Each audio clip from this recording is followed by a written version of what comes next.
Hello, students. Here is the summary of Mrs. Dalloway by Virginia Woolf. This is the story of Clarissa Dalloway, the female protagonist of the novel, and this is just one day recording of Clarissa's life, right? So we'll see what happens in her life. Here in this novel, actions, not much actions or something like story does not move very fast, or here this is a psychological novel, and the stream of narration, that technique, through this technique this novel is woven. So we'll see that Dalloway family. First of all, I'm speaking, you can write if you wish to write that Dalloway family, main family is Dalloway family. They live in London, right? And it's a early morning that Dalloway family misses Clarissa Dalloway. She has arranged a party in the evening, so she is going market for buying flowers. Right? This is the beginning of the novel. And this novel was written 100 years back in 1925, right? And here Mrs. Dalloway's, what happens in her life, author has talked about, Virginia Woolf talked about, and she says that through Virginia Woolf we can read characters' mind, though they are behaving normally, but then their mind is occupied somewhere. So that is something about Mrs. Dalloway. So let us see what happened. Mrs. Dalloway covers one day from morning to night in woman's life, one woman's life, right? So Mrs. Dalloway is the novel, covers one day from morning to night in one's woman life, Clarissa Dalloway, and she is from upper class housewife. Clarissa Dalloway walks through her London neighborhood to prepare for the party. So she goes outside and walks through her London neighborhood to prepare for the party she will host that evening. So in the evening she is hosting a party, right, in the evening. So now when she returns, so she has gone to market.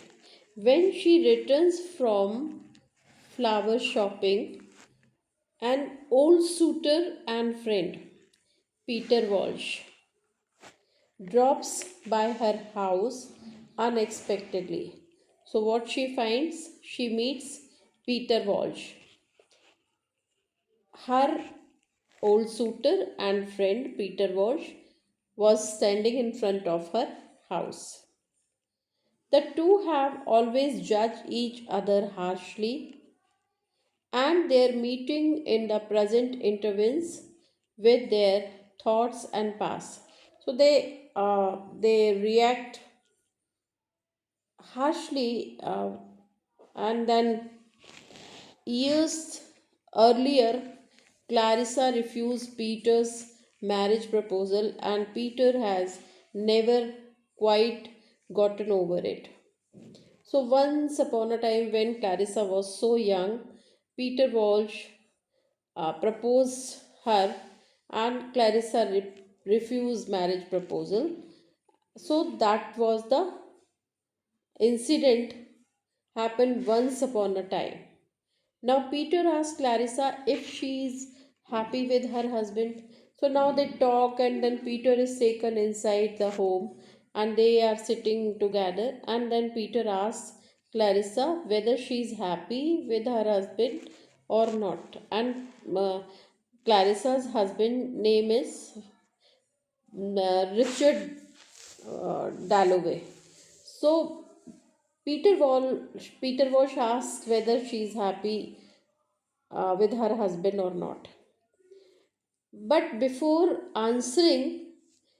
she can answer, her daughter Elizabeth, Clarissa's daughter name is Elizabeth, she enters the room, and Peter leaves and goes to Regent Park. So now Peter knows that he could not get answer in front of her daughter, and that is why he goes from Clarissa's house and sits in a Regent's Park. You can remember, sometime one word question may be asked this way, right? Now he thinks about Clarissa's refusal. So Clarissa has moved on once upon a time, but then Peter Walsh is thinking for Clarissa's refusal, which still obsesses him, and he is still uh, like not able to digest that refusal. Now, the point of view then shift to Septimus, a veteran of World War One. Now, story shift to Septimus. He is the veteran of World War One who was injured in trench warfare and now suffers from shell shock. And that's a uh, Septimus is facing is suffering with a disease named shell shock. Means he is very much shocked and very much hopeless and depressed. So Septimus and his Italian wife Lucrezia pass time in Regent Park. So coincidentally, Peter Walsh is sitting in the Regent Park, and here Septimus and his wife Lucrezia, they are also sitting in the Regent Parks. Now they are waiting for Septimus' appointment with Sir William Bradshaw. So husband wife Septimus and Lucrezia are waiting for Sir William Bradshaw. He is the celebrated or very famous psychiatrist. So he is to come to Septimus and Lucrezia. So they are waiting for him. Bef- Up now, what happened before the war? Septimus was very normal, very okay, right? Was a budding young poet and lover of Shakespeare. He was voracious reader and he writes poems and all. When the war broke out, he enlisted immediately for romantic, poetic reasons. So when war broke out, he enlisted immediately for romantic, patriotic reasons, and then he wrote number of poems. He became numb to the horror of war and its aftermath. When his friend Evans died, he felt little sadness. So he found that after war, nothing is going to be achieved after the war. So now he became numb after the war, and why? Because aftermath he had to lose his friend Evans, who died in the war. So he felt little sadness. Now Septimus sees nothing of worth in the England he fought for, and he had lost the desire to preserve either his society, or himself. So what happened? After war, Septimus found that England does not have any worth, and he had fought for England. He fought, and he has lost his desire, connectivity from the society, and he is very much depressed. And societal, he believes his lack of feeling is a crime, and then he thinks that I am disconnected from the society, and that is why he is very negative. Clearly, Septimus' experiences in the war have permanently scared him, and he has serious mental problem. And because of overthinking, that he has become mentally sick. However, Sir William does not listen to what Septimus says and diagnoses a lack of proportion, imbalanced mind, imbalanced personality. So, when Sir William comes to them at Regent Park, and they don't listen, and they say that we, Sir William plans to separate Septimus from Lucrezia and send him to mental institution in the country, and he suggests Septimus should go to asylum, and Lucrezia has to leave Septimus alone.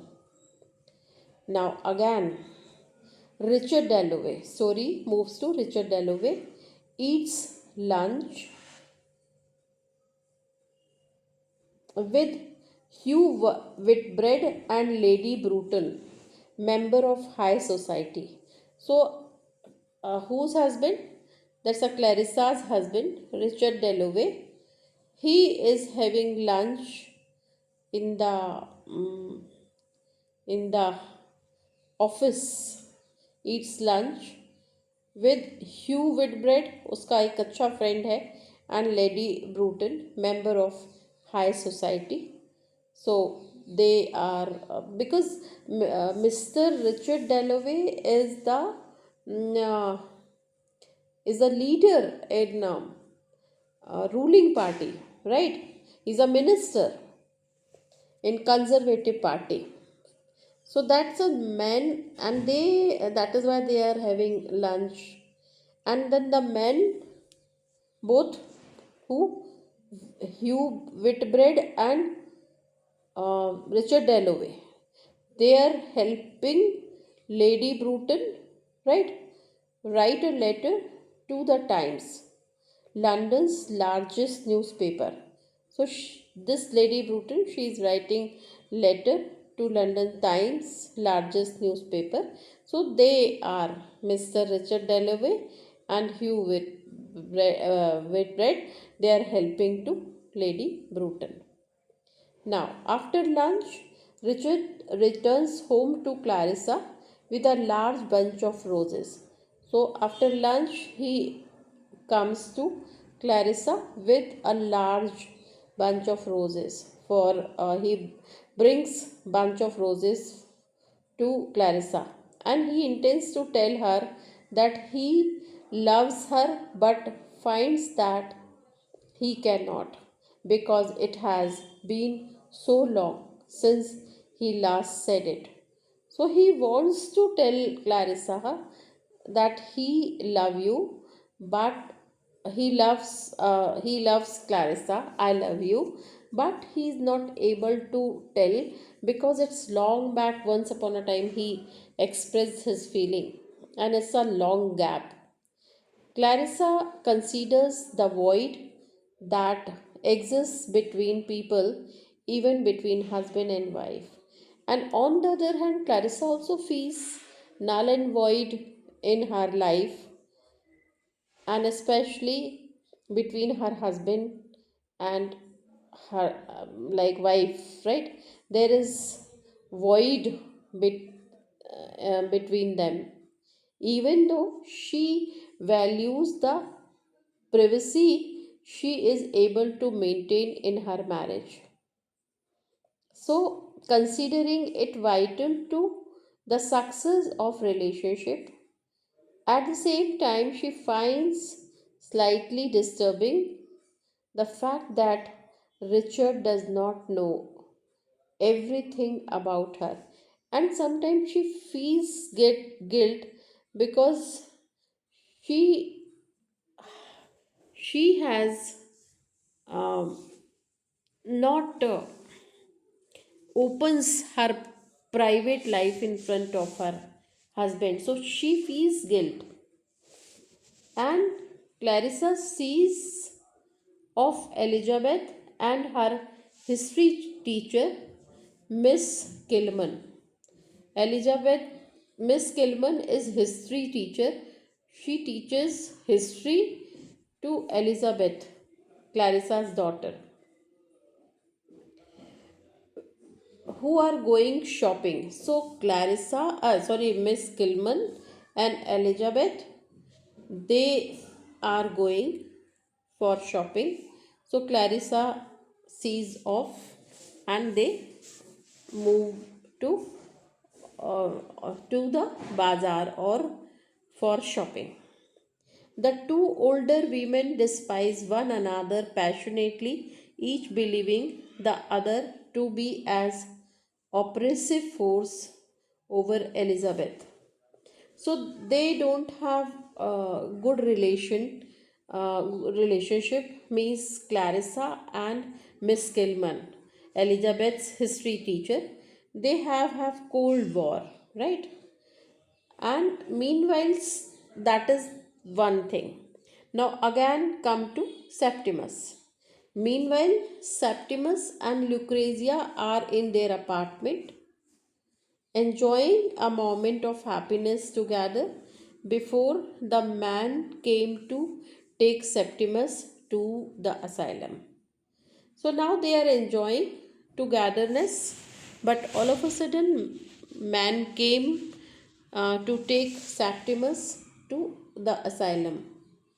One of the Septimus doctors, Dr. Holmes, arrives and Septimus fears the doctor will destroy his soul. In order to avoid this fate, and he thinks that I cannot bear all these kind of treatment, and that's why he jumps from the window to his death. And that is why he is not ready to go to asylum. He cannot live without his wife Lucrezia, so he jumps from the window and he dies.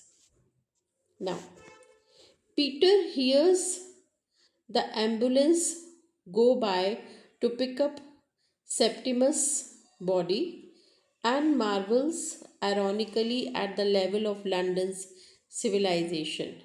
So here Peter hears that ambulance is coming and taking Septimus' body, and then he thinks for London's civilization. He goes civilization. Then again, here his story all of a sudden moves anywhere. Then this part is over, and all of a sudden it switches to Clarissa's party.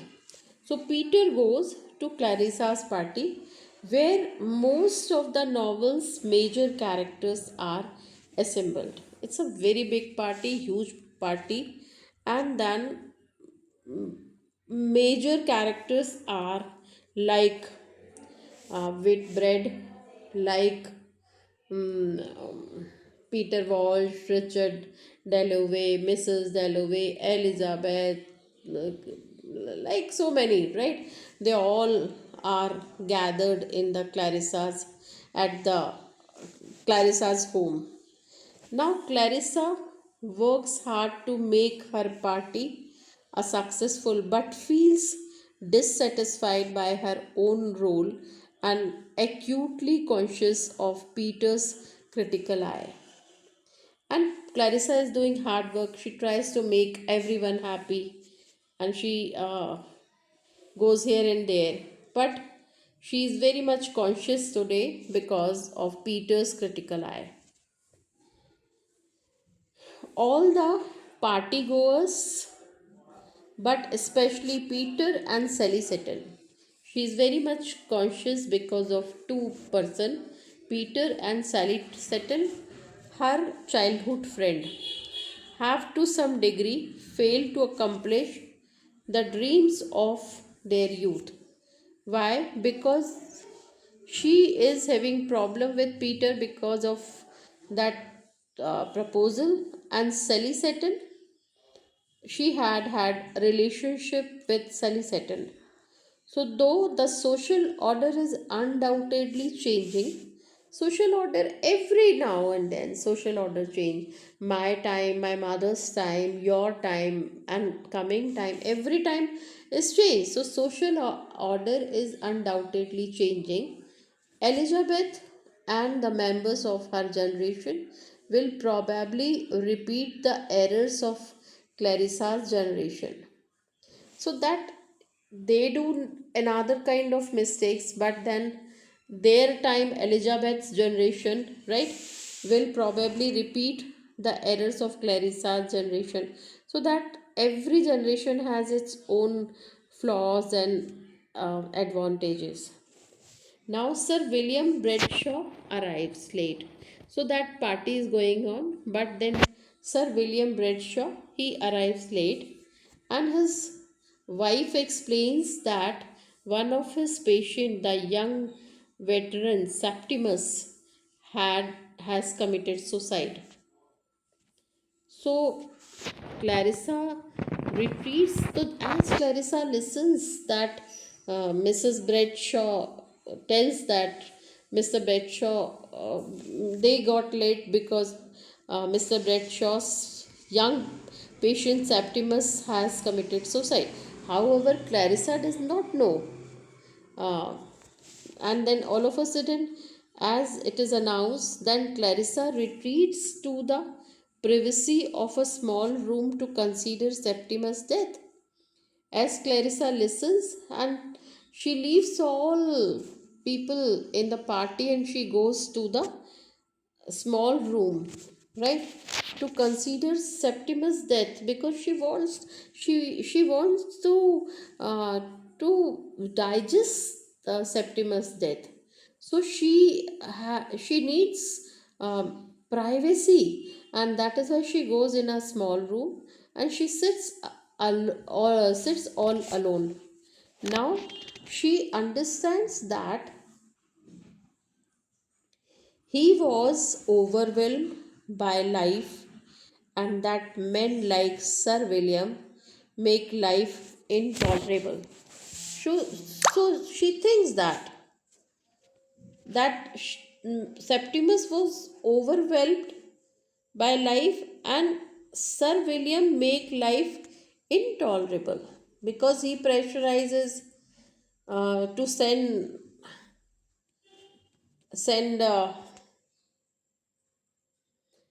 Septimus to the asylum. So Septimus is forced to take asylum. So Clarissa thinks over it, and she identifies with Septimus, admiring him for having taken the plunge and for not compromising his soul. So somewhat she is happy because Septimus, instead of uh, compromising with his soul or pain in the asylum, he preferred to die, to plunge.